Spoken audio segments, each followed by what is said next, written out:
ክቡር ጠቅላይ ሚኒስትር እንግዲህ አንድ 10 እንድንወያይባቸው እንፈልጋቸው 10 ያህል ነጥቦች አሉ። ከነዚህ ውስጥ በቅድሚያ ማነሳው ስለ ዲጂታል ኢምፓወርመንት ይሆናል። እንግዲህ የዲጂታል ቴክኖሎጂ የሰው ልጅ ህይወት በብዙ መልኩ እየለወጠ የሰው ልጅ የመፈጸም አቅሙን በከፍተኛ ሁኔታ እያሳደገ ኤጀንሲውን እያረጋገጠ የመሆን አቅሙን ከፍ ያረገ የመምረጥና የመወሰን አቅሙን ያጎናጸፈ አጠቃላይ የሰው ልጅ እንደ ግለሰብ ማህበረሰብ እንደ ማህበረሰብ ሀገራት እና አጠቃላይ የሰው ልጅ እድገቱ በከፍተኛ ሁኔታ ከፍ ያለ የመጣበት በዲጂታል ቴክኖሎጂ የጎለበት የመጣበት ጊዜ ላይ እንገኛለን።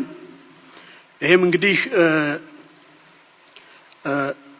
ይሄንንም በሀገራችን ዜጎቻችንን አጠቃላይ ህይወታቸውን ለመለወጥ የሚያስችል ስትራቴጂ ነድፈን በስራ ላይ ስናውል ቆይተናል። የዛሬው ቀን ያለፉትን 5 ዓመት የተገበርነውን ስትራቴጂ ምንዘጋበት እና የቀጣይ 5 ዓመት ስትራቴጂ ምንከፍትበት ቀን ነው። ስለዚህ ዲጂታል ሽግግር ወይም ስትራቴጂ ስንል ከዲጂታል ጋጀት እና ሲስተም ወይም ስርዓት በዘለለ ስለ ግለሰብ፣ ስለ ሰው፣ ስለ ማህበረሰብ፣ ስለ ሀገር ከዚህ ባሻገር የምናይበት ስለሆነ በዲጂታል የጎለበተ የኢትዮጵያ ህይወት ይህንን ስትራቴጂ በመተግበር ከ5 ዓመት በኋላ ምን አይነት በዲጂታል ቴክኖሎጂ ኢምፓወርድ የሆነ የኢትዮጵያዊ ህይወት መልክ ይኖራል የሚለው ላይ የእርስዎን ምልከታ እንዲያካፍሉን በአክብሮት ጠይቃለሁ። እንዴት ዋላችሁ? ሰላም ነው? አትስቁም እንዴ?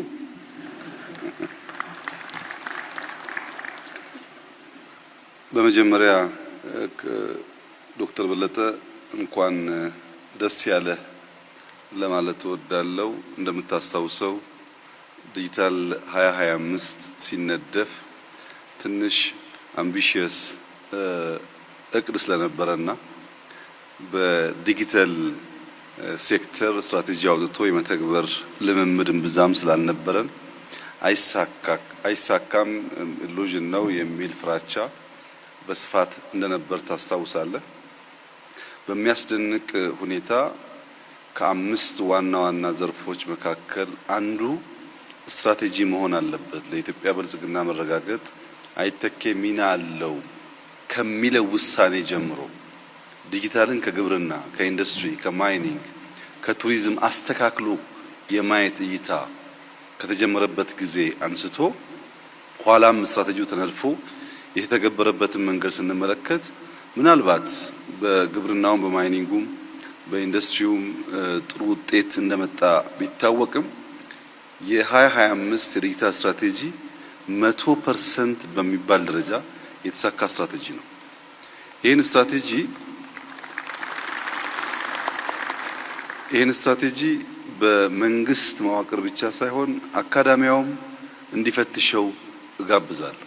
ምን ነበር ትልሙ፣ ንድፉ፣ ምን ተሳካ፣ ምን አልተሳካም የሚለውን ለማየት እድል ቢያገኙ አንድን ነገር አርቆ ማቀድ አርቆ ማለም ብቻ ሳይሆን የመከወን ብቃት ከዚያ ውስጥ እንዴት ሊወጣ እንደሚችል የሚያሳይ አስተማሪ ጉዞ ስለነበረ አንተ በዋነኛነት ይህን ስትራቴጂ የሚመራውን ተቋም የመራህ ሰው ስለሆንክ እንኳን ደስ ያለህ ብልህ የሚገባህ ይመስለኛል።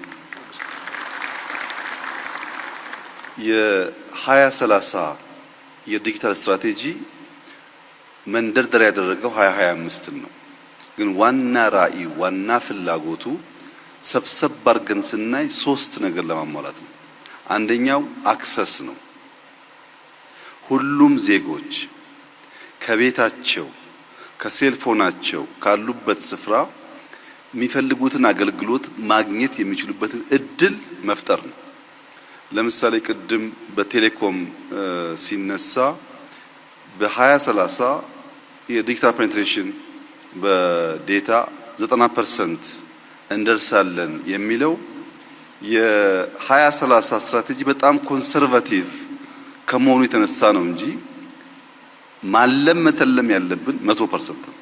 ምክንያቱም 90% ሰው አክሰስ ኖሮት 10% ዜጋ አክሰስ ከሌለው መንግስት ወዶና ፈቅዶ 10%ቱ ከኋላ ይቅር ግድ የለም ብሎ አምኗል ማለት ነው። ዜጎች እኩል እድል እኩል ሰርቪስ ማግኘት እንዲችሉ የመጀመሪያው ትልሙ አክሰስ ነው። ሁለተኛው ኦፖርቹኒቲ ነው። ኢኳል ኦፖርቹኒቲ ባልሰጠንበት መስክ ባልሰጠንበት ሁኔታ እኩል ተጠቃሚ መሆን አይቻልም። በጾታ ወይም በአካል ጉዳት ምክንያት ወይም በርቀት ምክንያት ዜጎች ሊያገኙ የሚገባውን እድል እኩል የሚያመቻች ስርዓት መፍጠር ያስፈልጋል። ይሄ ዲጂታል 2030 አንዱ እንዲያሳካ የሚፈልገው ነገር ኢኳል ኦፖርቹኒቲ ለዜጎች መስጠት ነው። ምን ማለት ነው? እዚህ ሰበታ ያለ አንድ አርሶ አደር እና ቀብሪ ዳህር ያለ ወይም ሽራሮ ያለ አንድ አርሶ አደር ስለ ዌዘር ያላቸው መረጃ የተለያየ ከሆነ በቅርበት ያለው የሚያቅ በርቀት ያለው የማያቅ ከሆነ በኢንፎርሜሽን እጦት ምክንያት ምርታቸው ሊበላሽ ይችላል። ካመረቱ በኋላ ገበያን በሚመለከትም እኩል መረጃ ማግኘት የማይችሉ ከሆነ በመረጃ እጥረት ምክንያት አንደኛው ገበሬ የለፋበትን ዋጋ አያገኝም፣ አንደኛው ገበሬ የለፋበትን ዋጋ ያገኛል። እዚህ አንደኛው አክሰስ ነው፣ ሁለተኛው ኦፖርቹኒቲ ነው። ሶስተኛው እና ዋነኛው ነገር ትረስት ነው። በዜጎችና በተቋማት መካከል ትምምንን ካልፈጠረ ለምሳሌ ሞባይል ይዞ ሰው እቺ ሞባይል ብሬ እንዳሰርቅብኝ በሞባይል መኒ በቴሌብር አልጠቀምም የሚል ዜጋ ካለ ሞባይል ሰራቂ ሳትሆን አመቻች መሆኗን ማሳመን ያስፈልጋል። በተቋምና በዜጎች መካከል ትምምን ካልተፈጠረ የገንዘብ ትራንዛክሽን፣ መማር ማስተማር፣ ስለ ጤና ዳታ መስጠት፣ ደፍሮ ለስራ አፕላይ ማድረግ፣ ፐርሰናል መረጃን በክላውድ ላይ ማስቀመጥ የመሳሰሉ ጉዳዮች የሚታሰቡ አይደሉም። እንደኛ ባለ ማህበረሰብ በጥርጣሬ በስጋት በኮንስፒሬሲ የተሞላ በሚሆንበት ሰዓት ቴክኖሎጂ አሳላጭ መሆን ተስኖት የሚፈራ ከሆነ ዜጎች የማያምኑበት ከሆነ የምናስበውን ነገር አያሳካም። የዲጂታል 2030 የአክሰስ ኦፖርቹኒቲ እና ትረስት ተደምረው አንደኛ ስራን መፍጠር አለባቸው። ለዜጎች በርከት ያለ የስራ እድል መፍጠር አለባቸው። ሁለተኛ ለሀገር እድገት ማረጋገጥ አለባቸው። ማደግ አለብን። ስራና እድገት ብቻውን ግን በቂ አይደለም። ሉዓላዊነት የምንለውን ነገር ደግሞ የሚያረጋግጥ መሆን አለበት።